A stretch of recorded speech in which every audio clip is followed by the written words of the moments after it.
let's get into happy stuff here. So let's begin our conversation with, we're going on the 4-year anniversary of this pandemic, and I'm curious how you got through it and how it changed the way that you do business now. My experience with COVID was quite a bit different than most people's. Yeah. I was working at a very large kind of picture like a theme park attraction where every day, thousands and thousands of people there. And my office was right next to the CEO's office. He had this huge picture window that would look out onto the whole area. And I'd have lunch with him. We'd have coffee together, right? Well, as COVID started to become more well known, we knew what we were facing having a kind of a tourist attraction type of business. And they had called everyone in for a meeting, and I got the phone call. I had to temporarily lay off my entire team. I'll never forget the next day I went in and I was looking out that window and there was 2 people on the property when normally there would have been 8 to 10,000. And I was the only one in the building that I was in, and I was just looking out. It was end of March. Everything was gray. I felt like you could almost see like the little dust ball roll across the path. It felt a little apocalyptic. Yeah. What happened for me was that people were home. I'm watching people on social media talking about, oh, I'm making more money being at home, and I stay in my pajamas till 2. And I was leaving the house at 7 in the morning and getting home at 9 o'clock at night. I was working about 100 hours a week. It was incredibly difficult. I was missing out on my kids' lives during that year, but I was fighting with every fiber of my being to get us reopened, to help the people who were at home. But there were just some things that became crystallized for me during that experience. And that was that I wasn't ever going to put myself in a situation where I missed that much of my kids' lives. And it was hard for me. I knew that I had to even work on bitterness. When they brought everyone back, they all got bonuses. I'm thinking, I didn't see my family for 3 months.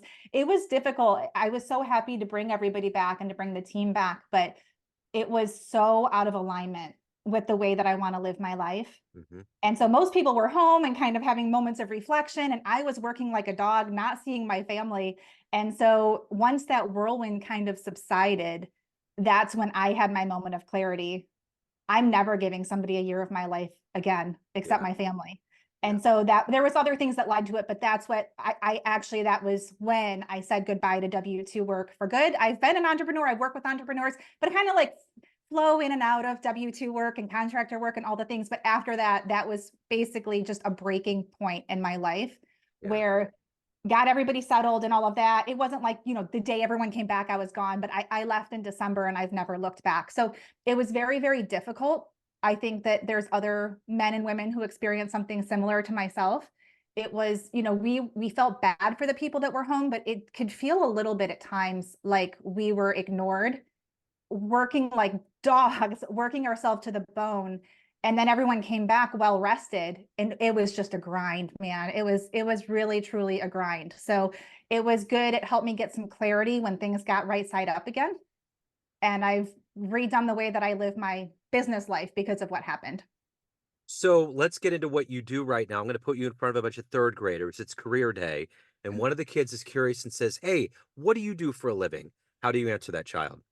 I love this question, Joe. You're a fantastic interviewer Thank you. because when I hear the intro, sometimes I'm like, well, I don't know what that person does. This is the question where I have like a framework, right? I'm like, Yeah. oh, that's what they do. I love this question. Good. So I would tell a third grader, I help female business owners take their business from teeny tiny small to a great big business while helping them manage their time so that they're working less, but having more success and productivity. Yeah. Let me ask you this. What did you want to be when you were in the third grade? What was your dream? I was a voracious reader. I read every Nancy Drew book.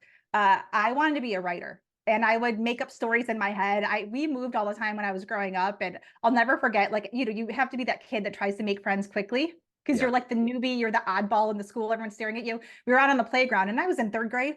I would always tell stories in my head. I'd be walking around and like really like as if I was writing them. And a question went around the group. We're hanging out on the playground. I'm in third grade, and I'll never forget this. They asked me a question like, what was my favorite movie? And I answered, I think I said Beauty and the Beast, she said. And they were like, who said? I was like, oh my word, I said that out loud. I honestly thought that I needed to talk to my mom about getting me help. I'm like, am I hearing voices in my head? But I was so convinced I was going to be a writer that I wrote books in my head all the time. Wow. That's wonderful. So I'm curious, how did this evolution happen to where you're at today? Obviously, you've worked really hard in your life. What corner did you round where you're like, I'm going to help other female entrepreneurs get to a point where they can be secure, be with their family, take control of their reality? How did this manifest destiny become you? Hmm. I started off always working with small business owners. So I was a virtual assistant before there was virtual assistants post COVID, right? Like I was kind of operating in the virtual assistant world. I found out about Mary Kay Cosmetics and I was like, oh, it'd be cool to have my own business. So did that. So I moved every 2 or 3 years growing up, swore I would not do that when I was an adult, married a businessman. We moved 18 times in 15 years to 5 different states. So I had to keep starting over. It was really hard on my work life because Yeah. I would start a business and then have to start over. I was a professional photographer. I've always been fascinated by small business owners. I've always seen them as the bravest, grittiest, putting time, effort, and money, some of them mortgaging their houses against their business. I just was always in awe of them. I mean, truthfully, just Yeah. like I cannot, they're betting on themselves. They're betting their house on their dream. And so even when I was a VA, I thought like that. I just been fascinated by them. And I also have always been obsessed with learning.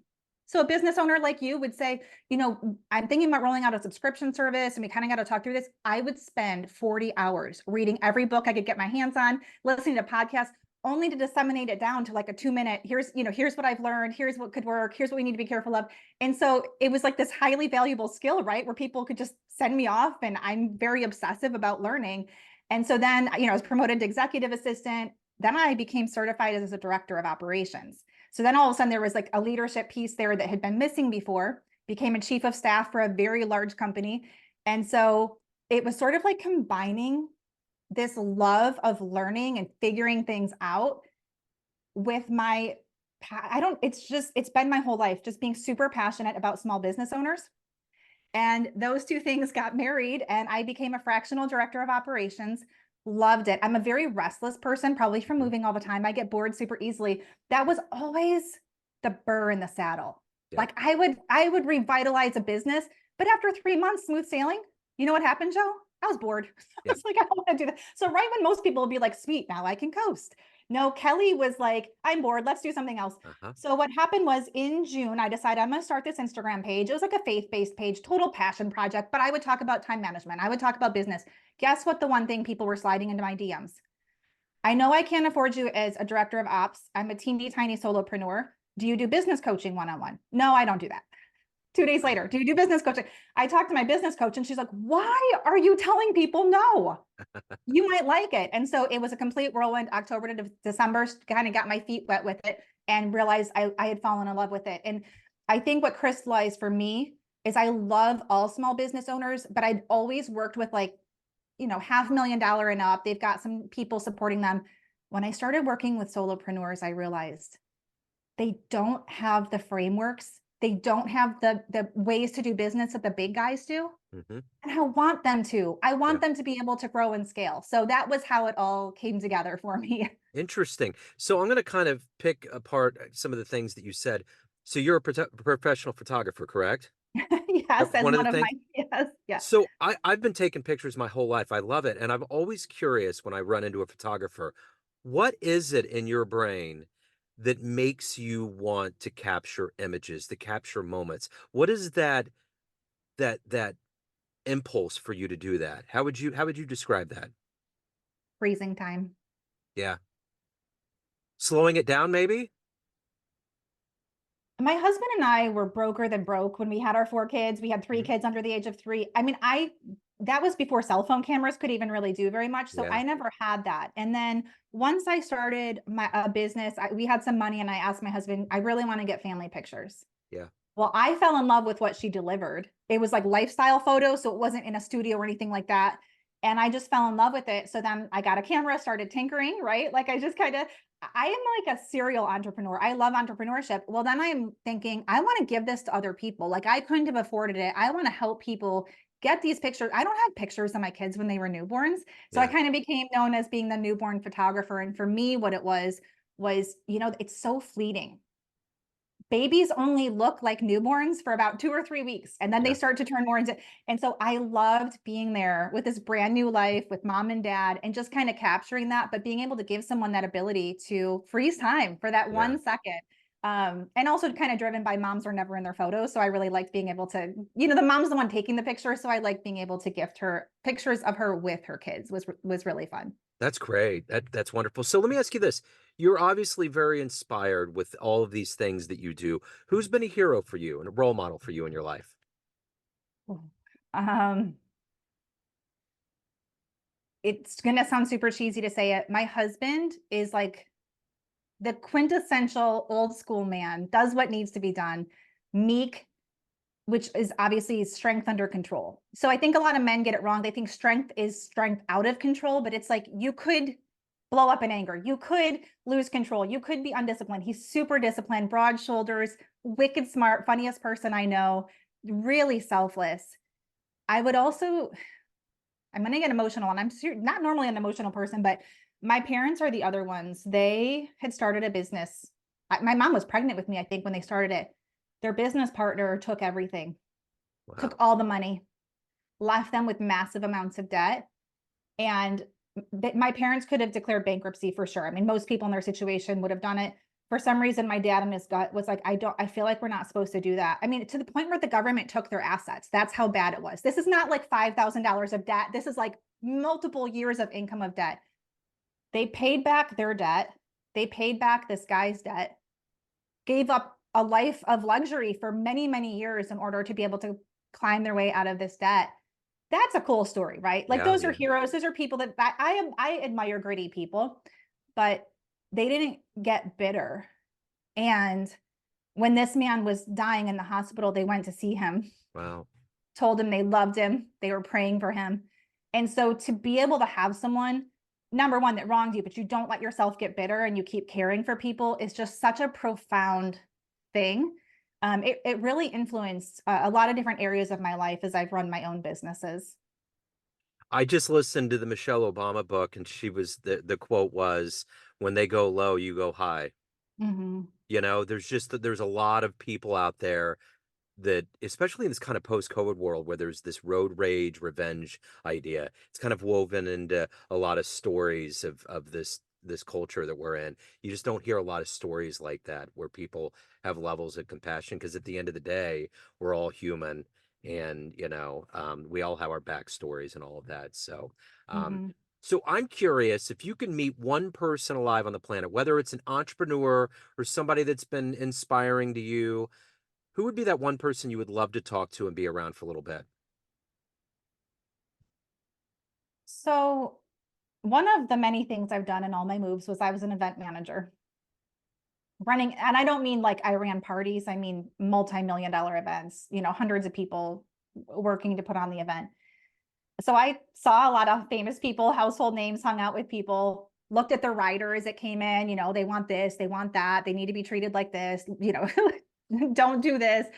And so the glimmer of that wore off. Like I Yeah, literally could sit with President Obama right now and my heart rate wouldn't go up. I could sit with right. Elon Musk, and it's not like, oh, Kelly, so it's not that. It's just that they are like us. And so when Yeah. you work in that role, I don't find them as fascinating, I feel like, as the normal person would. So I would say, I don't know if you've ever heard of the book Kisses by Katie, Kisses from Katie. She's this girl born into a very affluent white family, decided to go on this trip to Africa, fell in love with the people, gave up everything. She's adopted like 30 children. So here's this young, beautiful white woman who gives up everything. So I would say, you're going to tell me you've not gotten this answer before, probably, but it would be that nameless, faceless doctor who's moved to the inner regions of the Middle East to serve people, or it would be that dentist who could make boatloads of money here but is choosing not to, or it would be that nurse who, somebody who is truly behind the curtain, is not asking for fame or glory. I think it would be completely fascinating to just sit with someone who will never be a household name, who gave up everything to serve people who can never pay them back. having a conversation with someone like that would be really incredible. Well, and that's why I do what I do here. I think there's so many incredible people, and I think in this politically divided world, this just there's so much contention out there. I think we're a lot more alike than we think, and we don't understand our backstories. And by the way, I just placed a hold on the book. Katie Davis is her name, so I'm going to read it. So I'm looking forward to Amazing. it. I love that. Amazing. Yeah. Yes, I love it. That I love that you said that, Joe. Moving all the time, it made me a bit of a chameleon, but Hmm. it also helped me realize like people in the city view people in the country like this, and people in the country view, and we're Christians. So it's like we would go to whatever church we like. So Wesleyan, Baptist, non-denominational, it didn't matter. And I would just look every time we moved, I was like, everybody tries to put everybody else in these buckets, right? Yep. And like they're so this, they voted for Trump, they're this, they voted for Biden, they're this. And it's just like that to me blows my mind how we want to sort of boil people down and put them in a bucket of I like this or I don't like this. And we're just so much more complex than that. And yes, you've had so many fascinating interviews. I've really enjoyed catching up on your podcast because people just, it's like a prism, right? Like people view life all different ways. And so Uh-huh. I like that you shine a light on all of these different entrepreneurial journeys. It's been super fun to listen Oh, to. cool. Thank you. Yeah. That's the thing that's weird about all of this.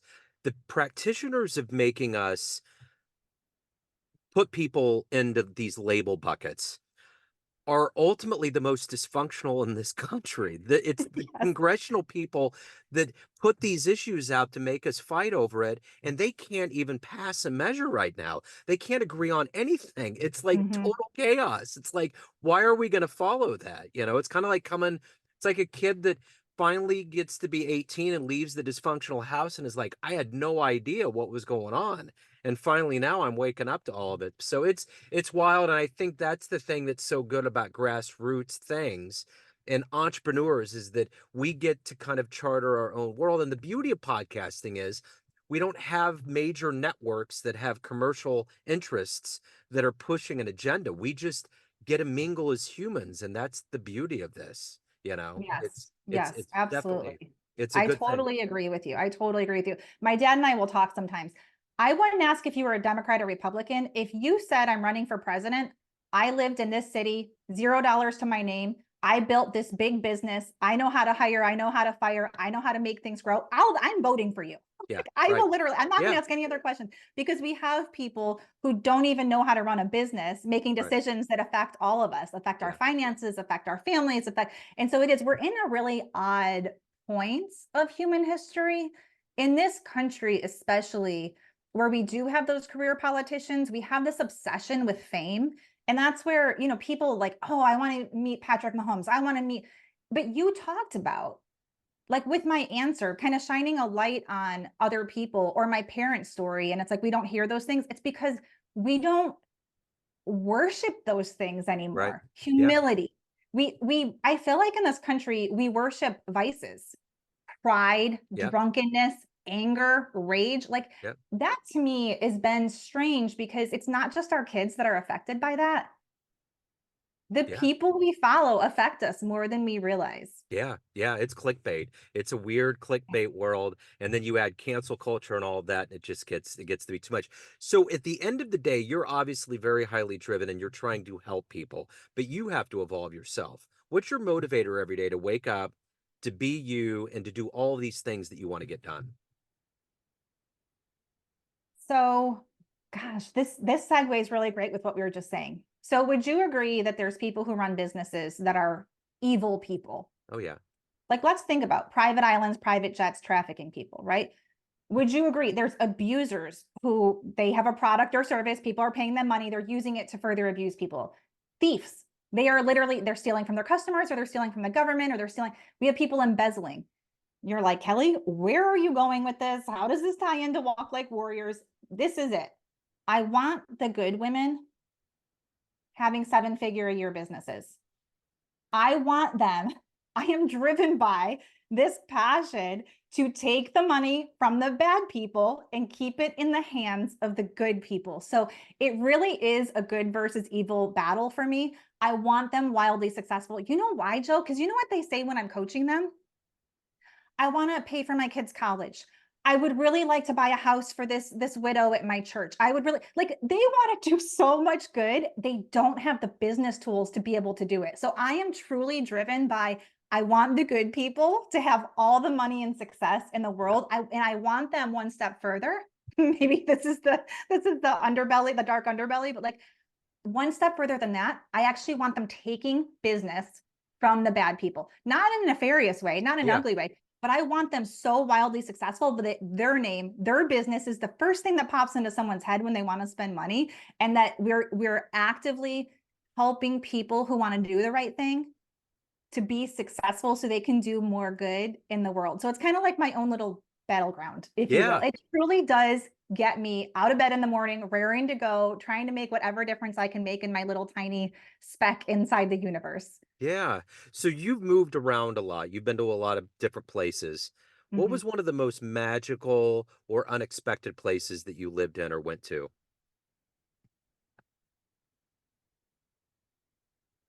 So the weather is horrible, but my husband got a job transfer to Wisconsin. We lived between Milwaukee and Madison. Yeah.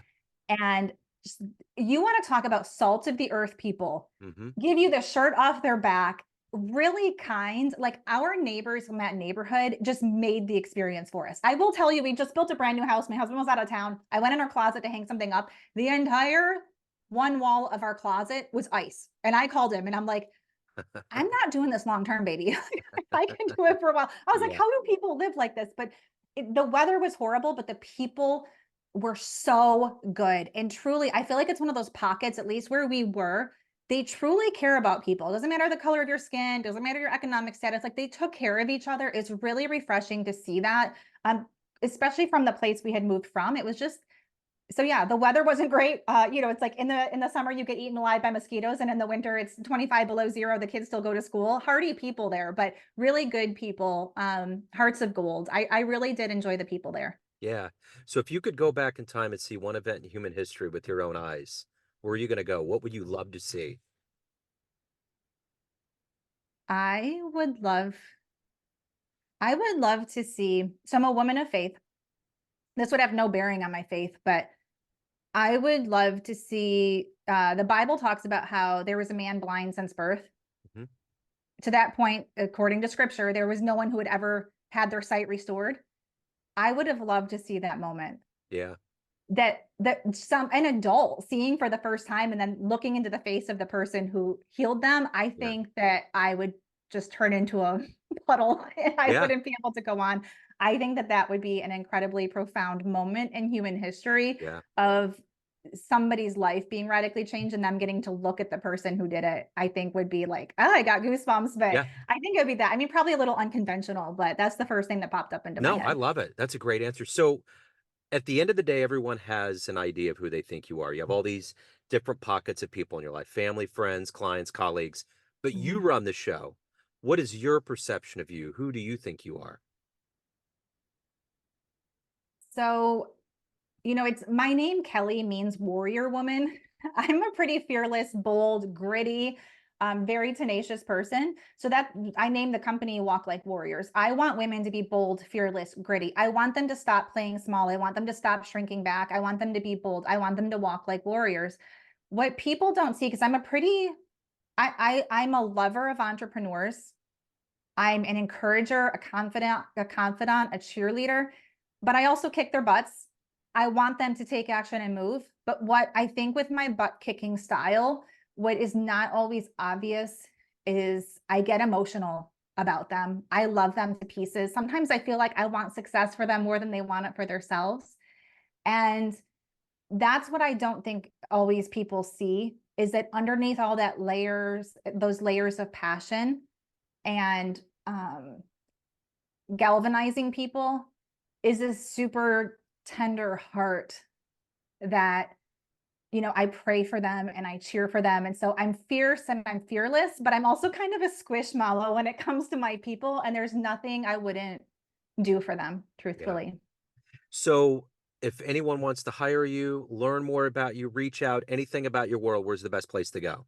Absolutely. So any female entrepreneur who wants to stop being super overwhelmed, running around in circles, flying by the seat of her pants, walklikewarriors.com. There's a freebie section. It's packed with a lot of freebies. Definitely the most popular one is 7 strategies to save 12 hours a week. It really does help people. I mean, I have ADHD, so I feel like if I can help someone save time and get their time under control with my brain being the way it is, there is not a female entrepreneur in this country that I wouldn't be able to help. So obviously I love what I do. So the freebie section is packed because I want to serve people whether they can afford me or not. Excellent. Kelly, this has been so great. What a wonderful conversation. Thank you for your insights, for your story. I love it. Thank you.